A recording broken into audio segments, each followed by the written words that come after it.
How's it going, everybody? Welcome to H.J.Davis Art World.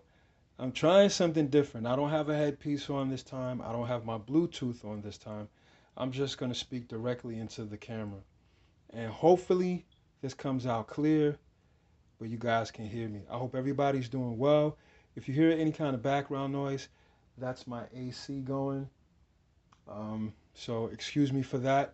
Okay, as I said, I wanted to discuss the late, great George Perez. He is one of my favorite artists. There's no need for me to write anything down. This is off the cuff.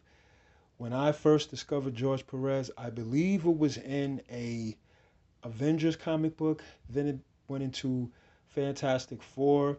And then I had the opportunity, the great opportunity, of discovering his work through the Teen Titans.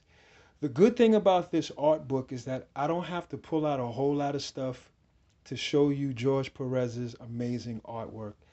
I hope you guys got a good picture of the cover, and let's get in and let's dive into this great master of the comic book game. I also did say in a prior video into this, sort of like a trailer video, my little, homemade trailer video, I do have a grievance.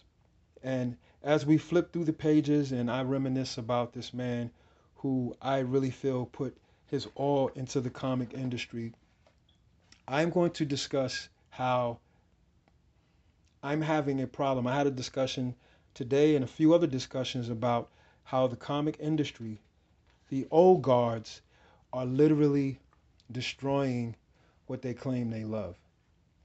Now, when I say that, I'm saying that in the regards of we have deleted, basically, I would say, an entire generation, maybe even two generations of up and coming comic book readers. One, a lot of propaganda, and two, people who are my age. I would say anywhere between the ages of 35 up to daggone even 60 if you want to go that far, and maybe beyond. A lot of the old timers like myself, we're collecting stuff out of nostalgia. I discussed that in a video before. And I think what we're doing is with prices, not us, but the corporations who have taken over this industry, they have made it hard for the young kid to take his allowance money and just go to a 7-Eleven, go to a diner, go to any place, even a newsstand. Those don't even exist anymore, I don't think. Or even Barnes and Noble and pick up a floppy for a reasonable price. And this whole collecting thing, it's ruining an entire generation where we will age out and die, and this will be something to go in the aisles of history as something that once was a good thing or a novelty in America. We will destroy it by propaganda and by price gouging and by old people who can afford to buy books for $100, $200, depending on what you're buying. If you're buying one of them Taschen books, it's gonna run you close to two and change. An omnibus, some of them are $150, $130. I mean, what young kid has that? And I feel like we're taking the opportunity away from these young people to even get into this arena of comic book collecting and being awed by the heroes and just the craziness of superhero comics, comics in general. We are wiping out an entire generation if we haven't done that already. That's my one of my grievances. Another one of my grievances, and I hope I'm not repeating myself in these videos, is that I mean I've lived my life, man. I'm at an age where I just want to go make my money. I have a job, pays me well. I'm taking care of my kids.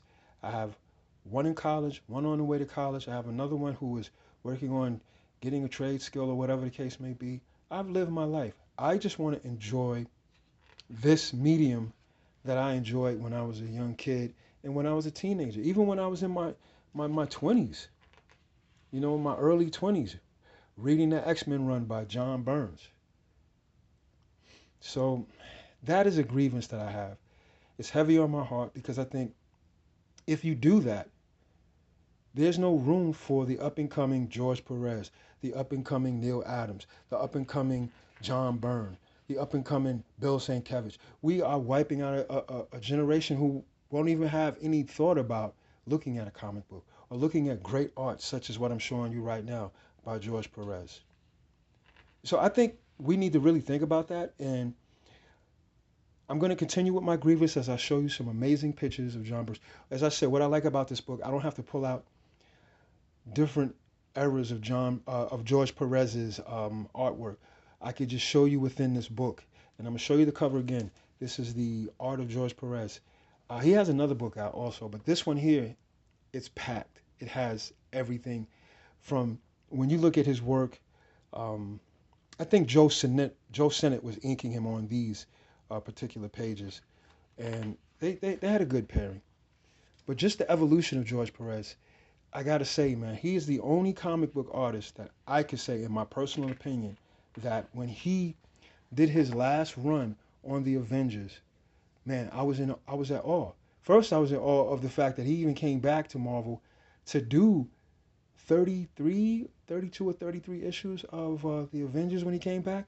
Amazing. I brought every floppy. I just handed it off to my son because I have the omnibuses now, and I'm trying to downgrade all my floppies and just get the omnibuses that I like, and kind of just go like that. Because when I want to pull it out, just reminisce on the artwork and stuff like that, and get a few ideas for my own art, I pull out the omnibuses instead of having to pull out floppy after floppy. This is another thing. I'm really, I really get uncomfortable when I see comic book channels on YouTube of adult grown men conducting themselves not like adult grown men. For those who know what I'm talking about, you know what I'm talking about. I don't have to get into any full details about it, but it just turns me off. It really does. To see grown men in their 40s, in their 50s, pushing in their 60s, conducting themselves and speaking worse than adolescents.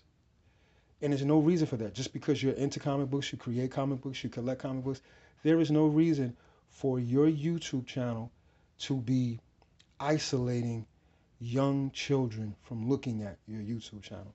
There's one thing I would have to say about Ed Piskor. May he rest in peace. It's unfortunate what happened to him, what he did to himself. He deleted himself. That is tragic. That is very tragic. But I would listen to Ed Piskor when I be out of town, because a lot of times my work takes me out of town. And I would listen to Cartoonist Kayfabe. And the only thing I would always say was, man, if Ed could just stop cursing. Because I want for young people to, if they flip to this channel, they'll see what captivated me when I was a young kid and what made me want to get into it, what made me want to draw and everything else. So there shouldn't be foul language coming out of an adult's mouth talking about cartoons. So now I'm going to get away from the grievances because I have a whole lot more to say, and I guess I'll spread it out through my videos. But this is H.J. Davis Art World, and right now we're diving into the late, great George Perez. Look at these pages.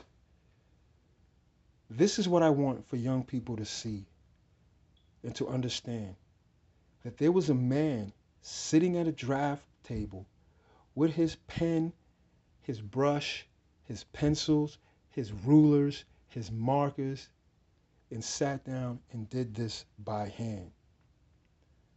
Amazing. Is it not amazing? Now, I want to get through most of this book so you can see the evolution of this man's great. He was already good at a young age. He was amazing. George Perez, this is something I said in a video I did a couple of videos ago, when I stated, like, when you look at an artist, it's supposed to be that artist. When I look at this, I know it's George Perez. I won't get George Perez art mixed up with any other artist. When I look at a John Burns, I know it's John Burns. When I look at a Big Sal Buscema, I know it's Big Sal Buscema. I know it's Big John Buscema. Even though they were brothers and their styles were kind of the same a little bit, but I knew John separate from Sal. And I want for young people, if they're watching it with their parents, this channel, I want them to see what I seen. I remember that when I was a young kid. I remember this. I actually still have this comic right here. I kept it. I kept it. I didn't give it to my son. He didn't get a few things, but he got majority of the stuff that I was collecting over the years. And remember that? I mean, I still have this. This is actually in John Byrne's Marvel Universe omnibus. If you get Volume One, you'll get all of his early Avengers stories. That's John Byrne's. But this is George Perez doing the cover.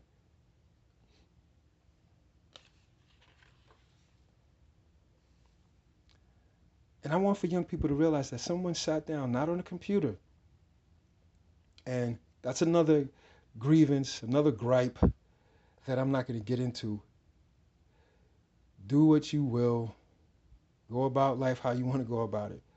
But this should not be a skill, a trade that we should throw away for digital art. Let digital art be in this arena, but you are not ever, ever, ever, in my opinion, going to top someone sitting down at the desk and drawing with a pencil. You're not. And then coming back with it with markers and ink? Come on. It's amazing. This was inked by Frank Garcia or something like that. 1977. 1977. Look at that, man.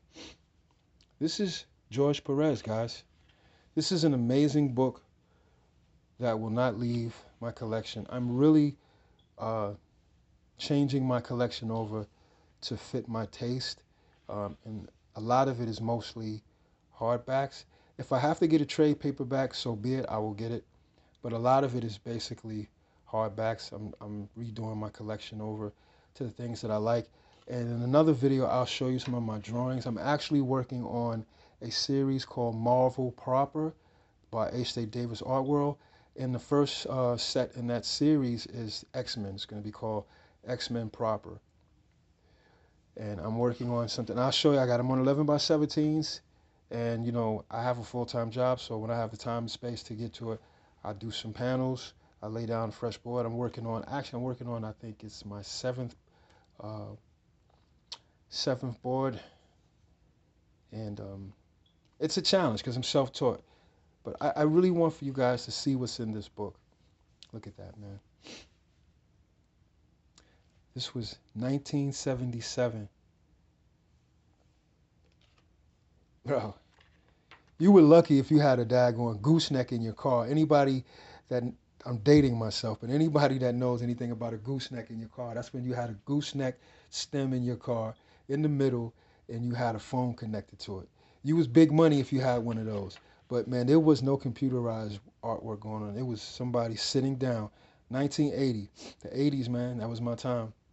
I had this comic book also. And what made me so excited about comics is when you seen this, the primary colors, the white, the blues, the yellows, the reds, and you got a story. And then you was like, yo, that cover's crazy. And then you open it up, and then the artist that did the cover is doing the interiors. There wasn't a whole lot of, another grievance, I'm just going to throw grievances out of there. There was not a whole lot of variant covers. I think that is a waste of time. I think that is a way to waste money. And you do not, this industry is not, for whatever bizarre reason, bringing in new readers. It's too politicized. It's too much agenda driven. And you're catering to a community that really has nothing to do with comics or know the lore of comics. What caught my eye about comics was there was a villain and there was a hero. And then there was a story and there were crazy costumes and the colors stood out. And when you realize that somebody's actually drawing this by hand, man, you'll never top that. Look at this artwork, man. Look at the evolution. If you could find this book in the wild, get it. Don't, you know I'm about that money. Don't spend crazy, ridiculous money trying to get this book. I think I got this book for book price or even less. I got it on the clearance at my comic book store that I usually frequent when I'm in the area. But this here gives you the entire evolution of George Perez. I'm going to try to give you as many pages as I possibly can, guys. I don't want to go over 25 minutes. So, See if I can give you as many pages as I can of this work. But the point I'm trying to make is we have to make this where the young guys, the young girls, if they're into it. I don't remember growing up young girls being in the comics unless it was Archie or Jughead in the gang. You know, I remember my sister, may she rest in peace. She had a bunch of Archie comic books, you know, Veronica and all of them. But she didn't have superhero comic books. That was a guy thing. And I'm not being chauvinistic or anything. It's a guy thing. And that's why we draw our women looking voluptuous and beautiful and the men heroic, dashing with muscles, because the boys want to see what the guys are doing to save the day. The narrative has changed, and I'm not down for it. Wow. You get all of this in this book. I pulled this book out because I said I wanted to do a video about George Perez. Um, he's not forgotten in my book. And that's another thing with this so-called comic book community. We are, there's too many introverts. There are too many people who have weird personalities, and we're not really business orientated. And I really would like to do a deep dive and put out a real serious video on the syndicates of comic books, how publishing companies come and go, and how we have not to this day. We say we put a man on the moon, we got cell phones, we got AI, but we can't figure out how to make a comic book company and a publishing company stay afloat no longer than 5 years. It's ridiculous. We're not a collective body of artists. We're introverts, we're loners, we sit in a room, we draw by ourselves, and we're not really social. I've been in a lot of comic book stores. I've been in a lot of comic book stores where you just felt like, ugh, there was no personality there. And it's crazy because this here is an art form. Wildlywood Thunder Agents. Oh man, that's amazing. It's an art form, yes. And a lot of times you're with yourself, and yes, sometimes you're a little. I remember as a young man going to the comic book store, nobody would know I went to a comic book store. I would come home and sit down and read my comics. Now it's avant-garde. You go to the comic book store, you got these people dressing up, you know, in costumes, cosplayers. You got cosplay magazines. Back when I was coming up, I ain't want nobody to know I was reading comic books. It wasn't cool. You know, I grew up in the streets of New York, in the Bronx. That, you know, it wasn't a cool thing. We have to bring this back down to a level where when a young kid sees this, he's like, wow, that's amazing. Let me see what this is about. We took the awe and the excitement out of comic books. We put it on the factory belt, and we're just regurgitating nonsense over and over and over, and we're not really doing anything substantial with this community. We're basically ruining it. And if anybody can, you can comment on this. You can say what you need to say, but be respectful, because that's what this channel is about. This is not an immature channel, and I'm not with the buffoonery. Let me know how we can fix this. See, the thing is, you have a lot of comic book channels, and they're moaning and groaning and complaining about stuff that's coming out. And I was always taught as a young man, don't tell me what the problem is. Show me how to solve it. And I'm talking about, let's solve this situation where we have deleted, I would say, a generation and a half, if not 2 generations, of comic book readers. Why is that? Price is too expensive. The quality is garbage. The books are propaganda and agendas. And there is no, when you see a comic book cover, you don't see this anymore. You see stiff poses, and you don't see a story. You see a bunch of pinups. The creators, the old guards, they have gotten lazy. They're not being creative. They're whining, they're moaning, they're complaining, but they're not doing anything about it. And they're in the industry. They're going and doing their self-publishing stuff, but I want to still see some good stories of Spider-Man, some good artwork of Conan, some good artwork where I'm buying old stuff because the old stuff to me has better quality. So how do we fix this problem that comic book community is having? I think the people who have been in the industry, who are in the community, do like John Byrne is doing. John Byrne will go down as my all-time favorite artist. For years, I followed everything he did. I collected everything he did. I just followed that man work. When he was on the X-Men, when he did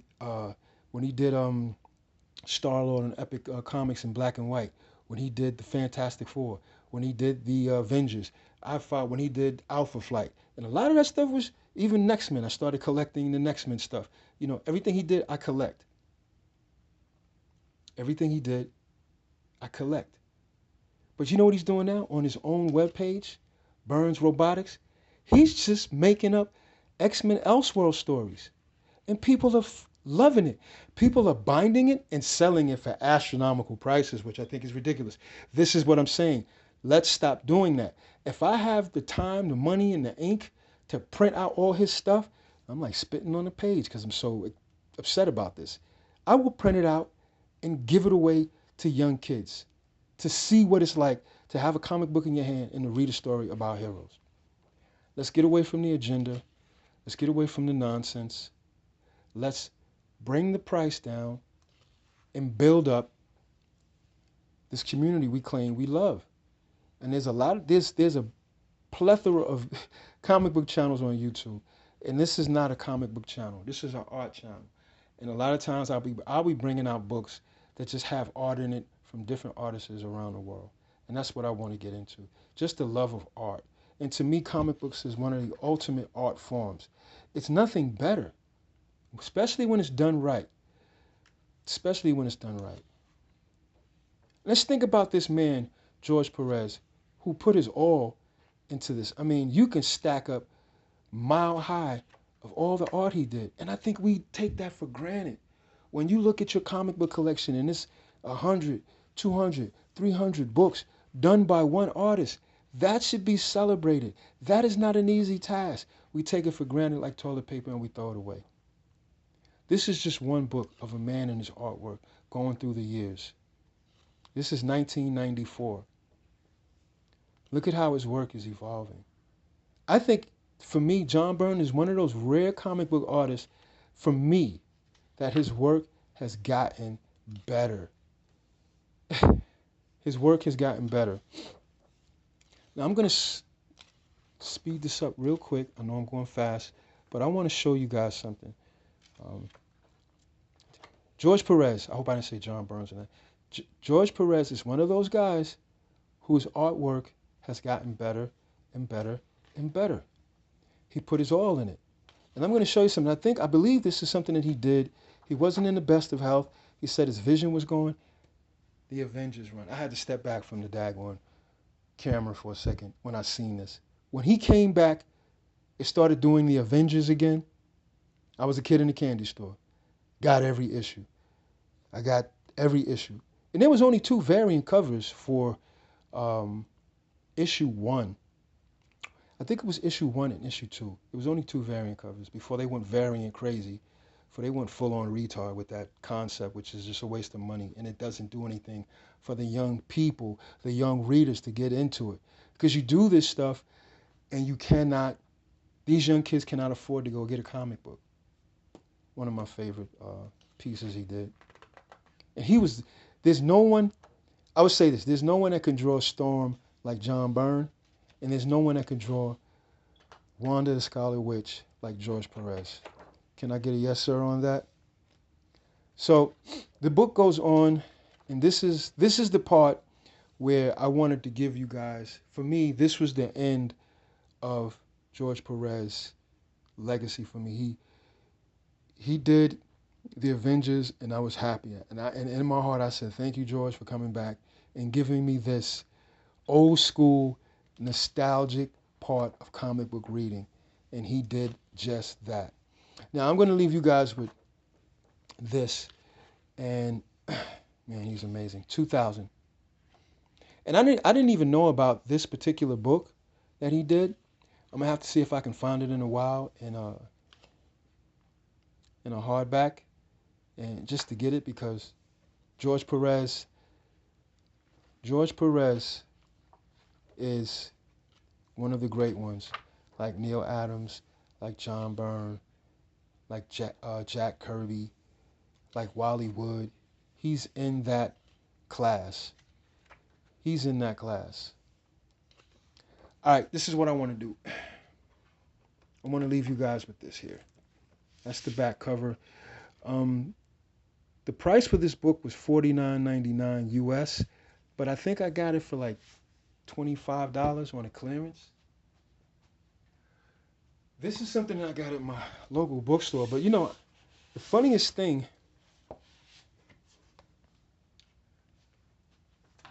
about this is if you go to certain Ollie's, they got this in a Glad pack. I'm calling it a Glad pack, um, where you can get this in a couple of comics for like $7. And I got this from the comic book store. I can't remember. I think it was maybe $14 or something like that.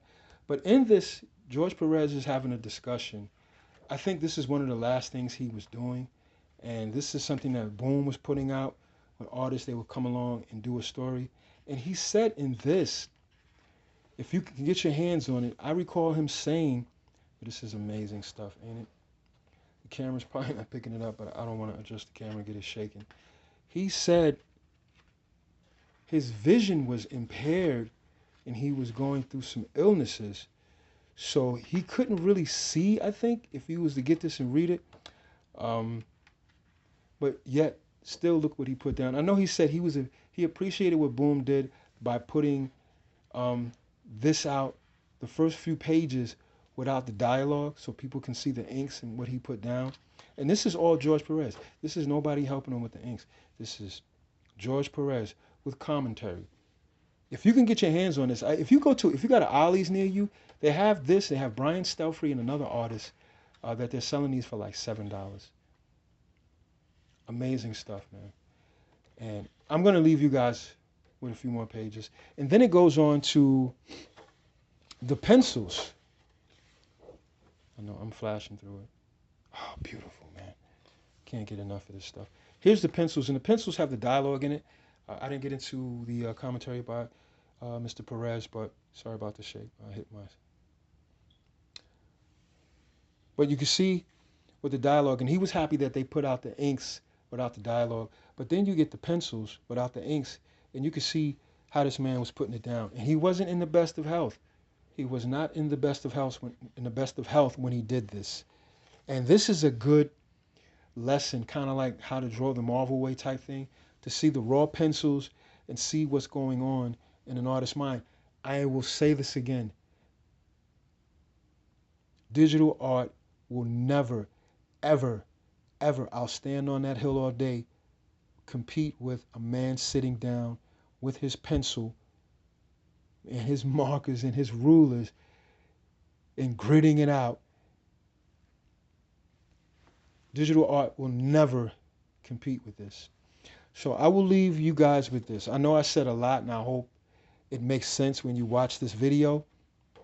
Man, just amazing. Just amazing. You can get this, like I said, you can get this in the wilds at Ollie's. If you have an Ollie's in your town, they have these in a pack.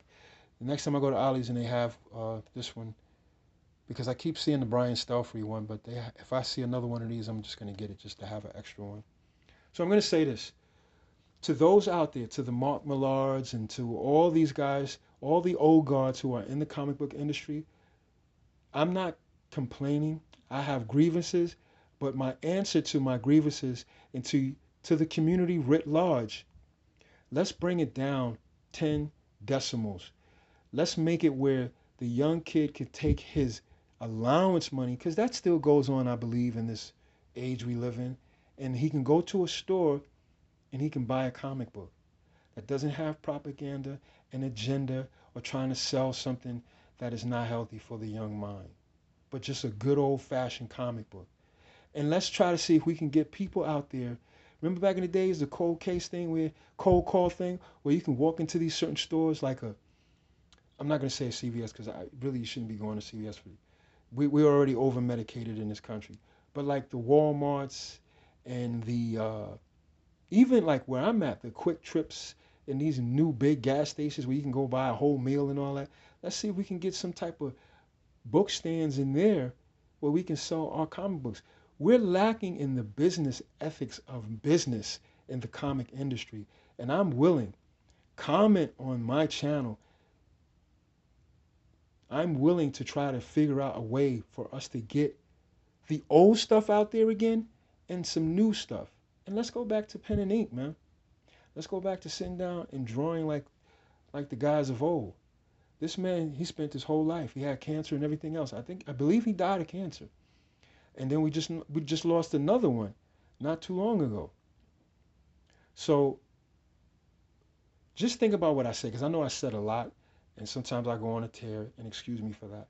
But the whole point of this is that this should be something that you can sit back and relax and get away from the troubles of the world and just dive into a fantasy world and enjoy the good guy and the bad guy.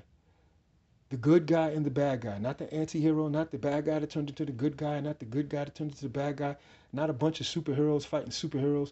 What is the purpose? And that's another thing. I'm going to leave you with this. I'm doing X-Men proper, and the title of the first arc of the story is called What is a Hero? Because comic books are just superheroes fighting supervillains. Where is the story about the family? Where's the story about the civilian on the street, the bus driver, the truck driver, the stockbroker, the bank teller, the grocery worker? There's no civilians in none of these stories. It's just heroes fighting villains all in outer space. It's just ridiculous. It's just throw up, in my opinion. And I will leave you guys with this. Mind your pockets. Make sure you spend your money wisely in this time we're living in. Money is hard. Things are tight. Focus on doing the right thing in your life and in your neighbor's life. Be a productive citizen in the world as well as